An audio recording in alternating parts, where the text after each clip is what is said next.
Hello everyone, कसे आहात सगळे?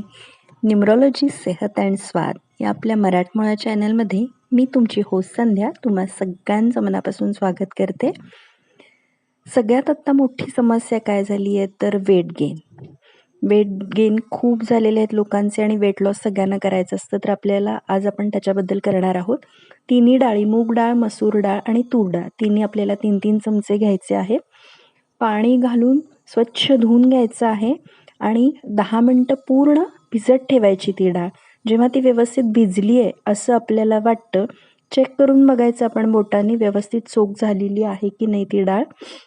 यातलं सगळं पाणी काढून टाकायचं आणि जी डाळ आहे ती घेऊन आपण कुकरमध्ये घालायची आहे. आल्याचा तुकडा घालायचा आहे, 2 लसणाच्या पाकळ्या घालायच्या आहेत, 1 टोमॅटो व्यवस्थित चॉप करून घालायचा आहे, गाजर घालायचं आहे चॉप करून, मीठ चवीनुसार घालायचं आहे, पाणी घालायचं आहे 2 कप त्याच्यामध्ये, हळद घालायची आहे पाव चमचा आणि कुकर पूर्णपणे बंद करायचं आहे.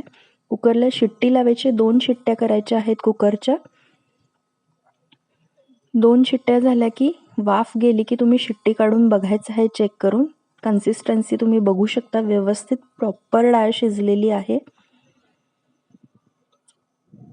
आता आपण डाळ काय करायची, मिक्सरच्या बाउलमध्ये थंड झाल्यावर काढून घ्यायची आहे आणि त्याला टोपण लावून पूर्ण व्यवस्थित ब्लेंड करून घ्यायची आहे ती डाळ, जेणेकरून त्याचं जे टेक्स्चर आहे ते स्मूथ यायला हवं.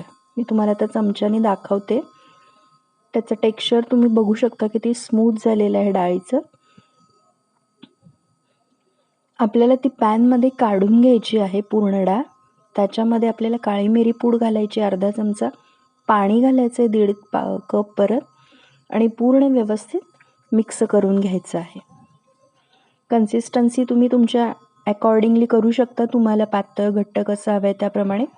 5 मिनिट एक उकळी येऊन द्यायची आहे, जेणेकरून मसाल्यांचा जो स्वाद आहे तो त्याच्यामध्ये व्यवस्थित उतरेल. आणि त्याच्यानंतर आपल्याकडे विनेगर असेल तर ते, अदरवाईज लिंबूचं 2 चमचे तुम्ही ज्यूस घालू शकता. कोथिंबीर घालायची आहे आवडीनुसार. आणि खरोखर याने वेट लॉसला खूप हे होतं. तुम्ही डेली हे घेऊन बघा, डेफिनेटली तुम्हाला वेट लॉस होईल.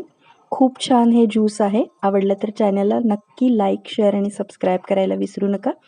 आणखी असे नवीन कोणते व्हिडिओ तुम्हाला चॅनलवर बघायचे आहे ते तुम्ही कमेंट करून नक्की सांगा. ते व्हिडिओ आपण पोस्ट करू.